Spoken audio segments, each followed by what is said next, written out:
Welcome everybody again to our workshop today. The purpose of this workshop, as you should know by the name of our team's invite, and as you can see on our screen, is academic integrity.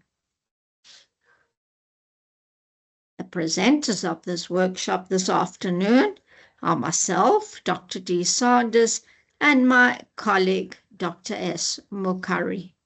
We look forward to supporting you in your studies and helping you succeed in any way that we can. Please never feel hesitant to contact us. By now you should have our email addresses, but just as a recap, Dr. Mukhari's is mukhas@unisa.ac.za, and mine is esandard@unisa.ac.za. You are always welcome to drop us an email, even if it's not a question, but just to comment or to tell us how you are doing in your studies.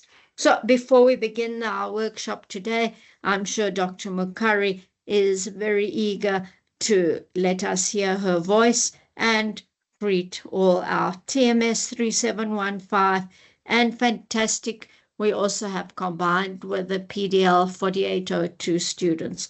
Thank you, Dr. Mukhari. Thank you, Dr. Sanders. And I would like to welcome our students. Thank you for joining despite the weather that we are having. Amukela eka workshop ya hina. Reale amukela. Sianyamugela. Please feel at home and be free to ask any question that you might have. Thank you, Dr. Sanders. Thank you, Dr. Mukhari. And to reiterate, we will have as many questions as you like, but let's wait until the end of our workshop and our presentation, as we are a family, so we're always eager to hear from you. So, as we know, our presentation, our workshop is on academic integrity. What is academic integrity? It's a cornerstone of our studies. It represents a commitment to honesty, fairness, and responsibility in our academic work. Acting with academic integrity means applying these values in your own work, but also when engaging with the work and contributions of others. This means that you must acknowledge the sources properly that you use, avoid plagiarism, which we will discuss in a few minutes, and collaborating respectfully with your peers. Remember, at this level of study, we're all entitled to our own views. That's perfect, but respectively, let's discuss them. Academic integrity is about maintaining high academic standards. This goes beyond just getting high marks. It's about being thorough, accurate, and honest in every aspect of your academic work and throughout your academic studies. We would prefer to have a student who gets 50%, but who is honest and doesn't plagiarize, than a student who gets 90%, but it's clear that this student is submitting work which is not his or her own. As students and staff members of UNISA, we are all expected to uphold these values. It's a shared responsibility to contribute to the culture of our university. By practicing academic integrity, we protect the quality of our education and also ensure that we grow as fair, ethical individuals and students. As I said, we will now focus on plagiarism. Did you know that plagiarism is a form of dishonesty? It's not only about copying someone else's work, it's also a form of academic misconduct. It can take many forms. It might involve copying someone's ideas, their thoughts, or written work and presenting them as if they were your own. It's important to understand that all work submitted, whether written or in other formats, must be your own efforts. You, as a student, a higher education, a university student, are responsible for the originality and integrity of your work. At UNISA, plagiarism and copyright infringement are viewed very seriously. Engaging in these dishonest activities could lead to severe consequences, even as much as expulsion. It can damage your academic standing, not only at UNISA, but at other universities and even in your future workplace. This highlights the importance of always citing your sources correctly and acknowledging the intellectual contributions of others in your academic work.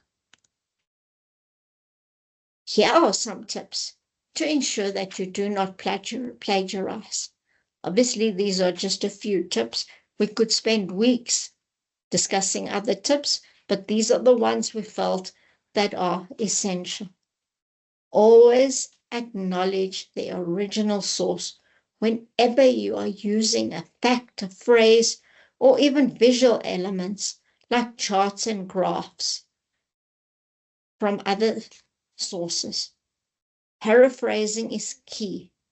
Try to express the information in your own words to demonstrate your own understanding, but still reference your source so that you know where it has come from. We know which source, which academic book or journal article you have used. Keep careful notes of every source you consult while working on your assessment. This will ensure that you never forget to properly acknowledge the sources you have used. When using information from the internet, copy the URL, the website address of the page where you found the information. This will help you accurately cite your sources and include them in your reference list at the end of your assignment. As we've said before, but I'm reiterating, never use the work of your fellow students, even if they offer to help.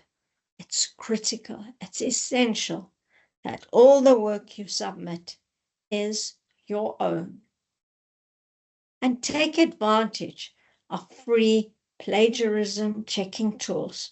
It does often happen that when we're writing, we find that we actually have plagiarized the source.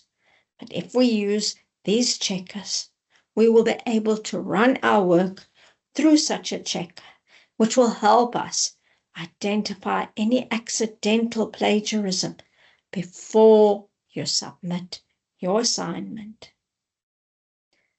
Let's take a closer look at some common plagiaristic actions that you must avoid during your academic journey. We'll discuss a few with examples so it is clear what's considered misconduct. Collaborating on any form of assessment without the permission of your lecturer. Sometimes you may have an assignment where we tell you to please collaborate with your fellow students. That's great. But if it doesn't, if it's a sole assignment that you have to complete on your own, then please, this is a serious offense. If you work with fellow students or worse, an outside party, even in something like a WhatsApp group, and submit that work as your own. It counts as plagiarism. Completing or taking an assessment or examination on behalf of another student. This would involve someone, even you, completing an exam on somebody else's behalf.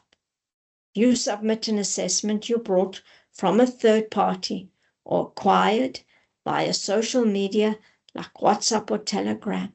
That's a clear case of plagiarism. Possessing or distributing unauthorized materials is also a violation.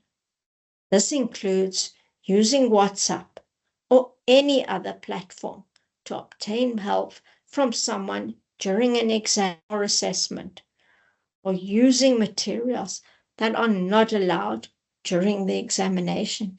Please be careful of this, especially that we now complete our examinations online. But remember, there are the checkers, there are those invigilator apps. And as we've said before, copying, pasting content directly from websites or the internet into your assessment or examination is one of the most common forms of plagiarism. Always ensure that if you're using an external source, you are paraphrasing it properly and citing it. Another plagiaristic action is contracting or hiring someone like a ghostwriter or professional agency to complete your academic work. This is known as contract cheating, which Dr. Mukhari will discuss in more detail in a few minutes, which includes paying someone or a website to do your assignments or even complete your exam. As we've said before, another example is copying from another student to complete an assessment. This is not allowed under any circumstances. Finally, using work from a previous assessment and submitting it again in a new year or registration period is also considered plagiarism. It is important to avoid these practices to maintain academic integrity and fairness. And remember, academic honesty is critical for your success and growth. And these examples just illustrate actions that can undermine your academic integrity. I would now like to discuss some cheating. We will discuss some common forms of cheating. These include, but not limited to, completing assessments for someone else. This is where you do someone else's assessment and you submit it on their behalf, as we've said before. Copying or allowing others to copy your work during an assessment or exam. Copying from another student or letting someone copy your work is considered cheating. Sharing assessment answers via social media. We are reiterating this because it happens so often. So please take note of it, that using platforms like WhatsApp or Telegram to share information is not allowed. And submitting corrupt or irrelevant files deliberately so that you can get more time is deception. It deceives us. And it's also classed as a form of cheating. And it happens so often. When we access your assignments to mark, we'll find the question paper or an assignment from another module. This is unacceptable. I would now like to hand over to Dr. Mukhari, who I said before is going to discuss contract cheating? Thank you, Dr. Mukhari. Over to you.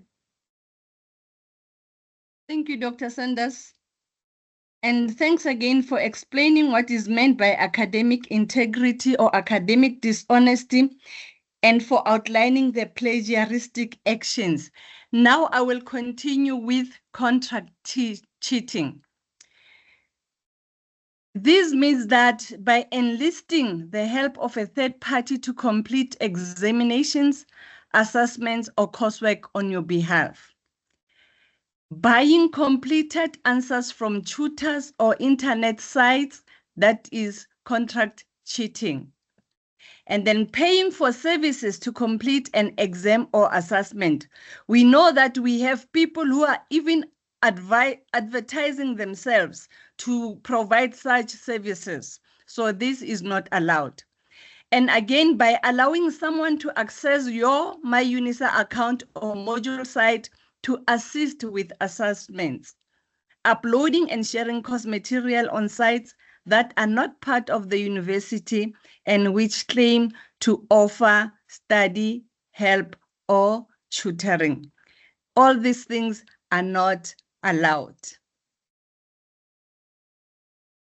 Usually, this occurs due to a lack of time or understanding of assessment, content, or course expectations. The risks are, however, far greater than the benefits of this practice. Those who engage in contract cheating risk devaluing the quality of a degree.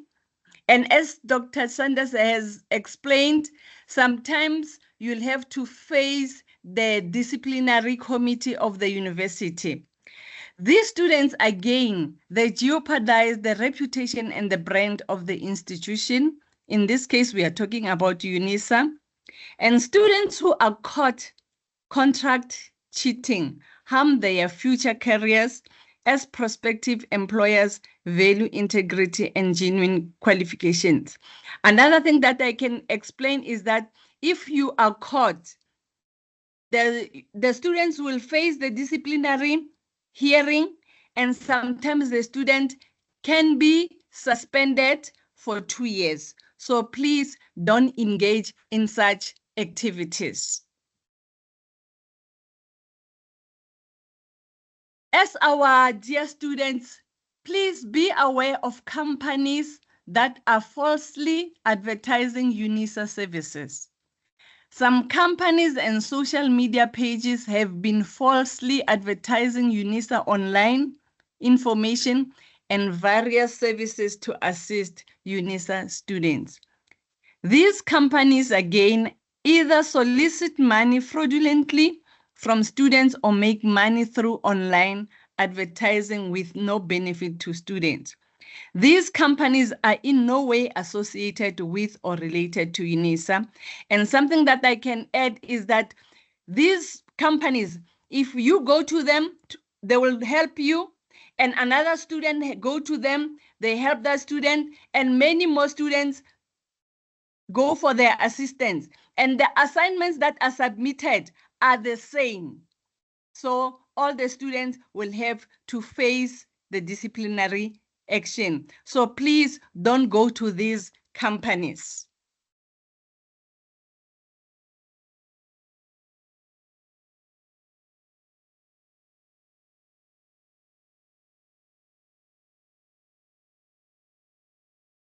Next slide, please.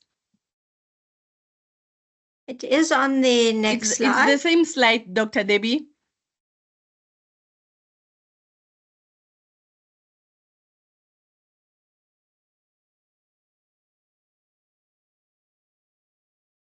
It had moved. Let me just share again. Is that better?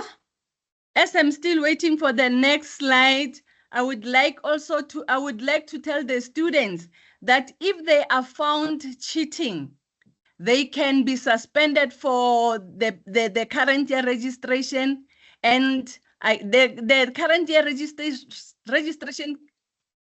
Okay. Yes, yes, now it's better. I was saying to the students, if they are found cheating, their current year registration can be cancelled and they can face expulsion or suspension for a year. You can help prevent contract cheating by doing your own work, not accessing study help website where the student work is posted, notifying the student if you find any UNISA course material on sites that are not connected to UNISA. Again, forwarding communication, soliciting help with assessments in exchange for payment to UNISA.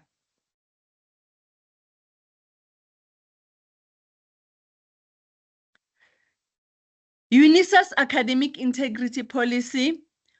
Please take note that UNISA has a zero tolerance for any form of assessment and examination dishonesty or cheating.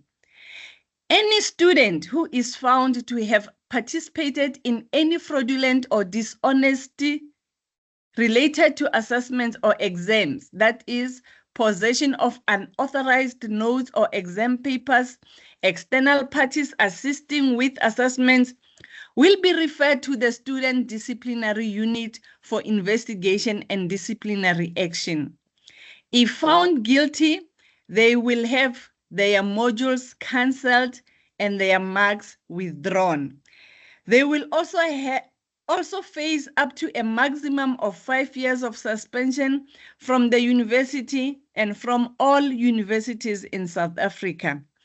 Expulsion or even the revocation of a degree or credential.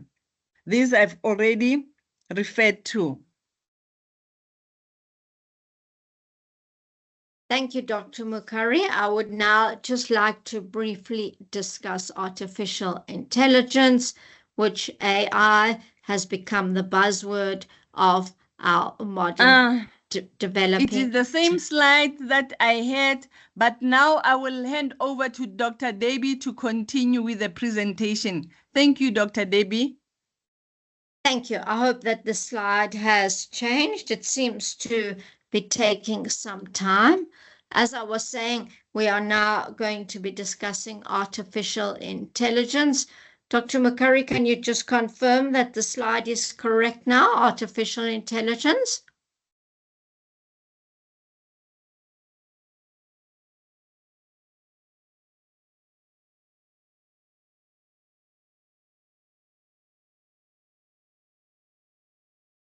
Are we still together? Dr. Sanders, can we go to the next slide? Artificial intelligence, is it visible?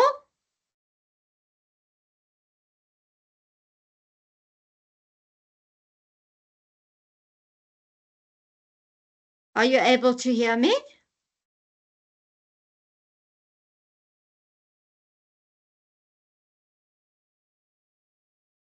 Dr. Mukhari?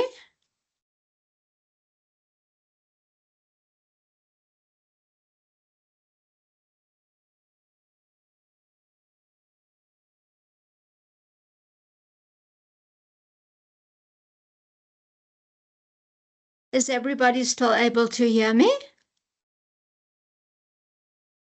Perhaps one of the students can just confirm, unmute. Oh, great. Thank you so much for the hands up. I think possibly Dr. Mukhari has some connectivity challenges.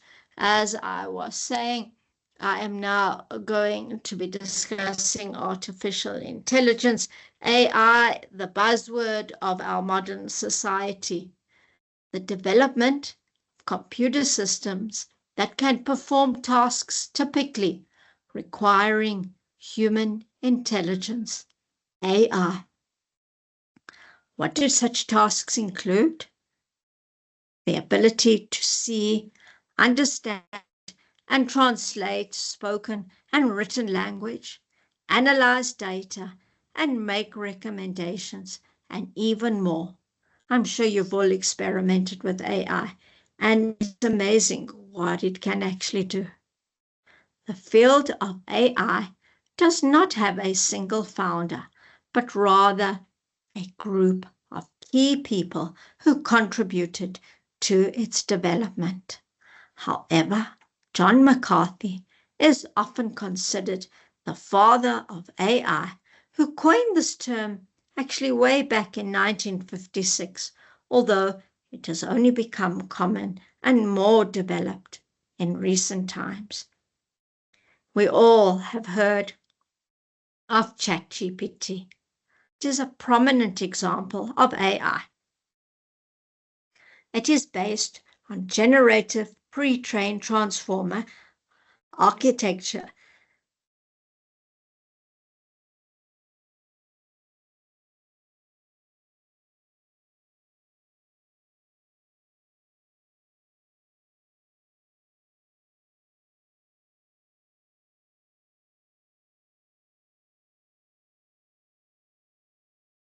Apologies, it seems like my screen stopped sharing.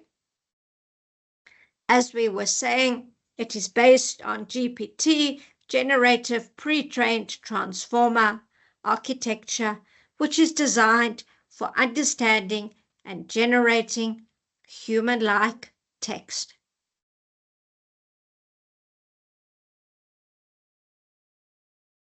Now, what about us as students and lecturers using AI? What are its risks and implications? It compromises the learning outcomes. AI can provide quick answers, but it does not ensure deep understanding or mastery of the subject matter, leading to gaps in knowledge that can affect future academic and professional performance. It relates to over-reliance on technology, and it can reduce your ability to think independently, solve problems creatively, and adapt to situations where AI tools may not be available.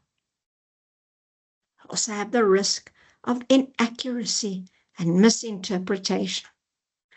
AI tools are not always accurate, and they may generate incorrect, false, and misleading information.